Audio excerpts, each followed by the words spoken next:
It's quite an honor to be placed in front of so many knowledgeable golf professionals. But in addition, what I've found with all of these, summits or educational opportunities, we all share. And so when I go, I learn more than I give. And for me, it's always exciting just to be able to spend time with other golf professionals. One thing that I have is I've obviously got a lot of experience at my age, and I've had a pretty successful career with it. And so what I am planning on presenting is to talk about the people that have won the major championships when I've had the opportunity to work with them, and to give some of the drills and exercises I use with them, and how I assessed them, and then how we went about trying to improve on the things that we saw after they were assessed, and so forth. And so I think that's interesting, and I think it also will be useful for people to use with their own instruction. Well, it's interesting working with three disparate types, Keegan Bradley and Jason Dufner and Luke Donald. What's happened is they've sort of become a team with each other, and so they've stolen from each other. And so one of the things, Jason Dufner always struggles with his putting, and of course Luke is one of the best putters.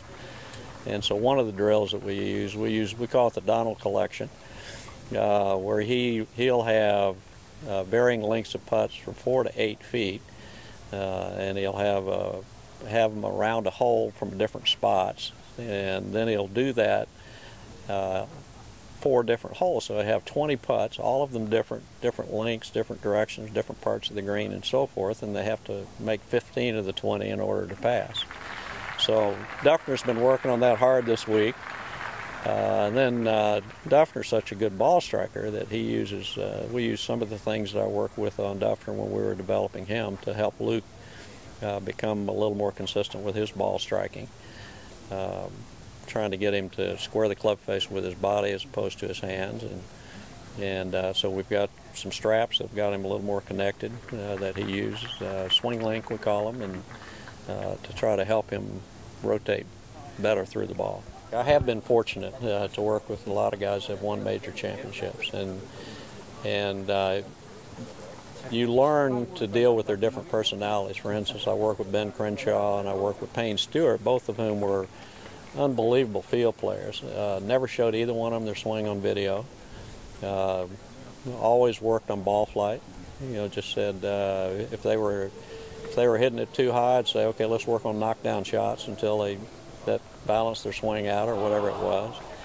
And then working with a Tom Kite or a Luke Donald, who's a little bit more analytical in nature. Luke said, I like a list. Tom Kite wants to know every inch of his swing, what it's supposed to be doing, and so being able to work with him as well, to where you get in front of the video, and you can use video, you can use TrackMan, you can use all of the 3D stuff, that we use, the balance plates, etc. That has more meaning to those guys and gives them the feedback they're looking for. And I think you sort of learn that there are, I call them 3 T's that determine how people play. One is talent, and one is technique, and one is how much time you spend. And you have somebody like Tiger that had it all, practiced spent a lot of time at it, had much talent, great technique, and you have some of these guys, they all have something they're bringing to the table. And what your job as a teacher is to add the things that they need to reach their goals. There's a good possibility that all 3 guys are going to be at the Ryder Cup on both sides of the coin, if you like. Obviously your loyalty lies with Team USA, but how do you manage that across, Well, I hope Team USA wins and Luke wins all his matches. So that's what I hope, So I hope the Americans win all but 5 points.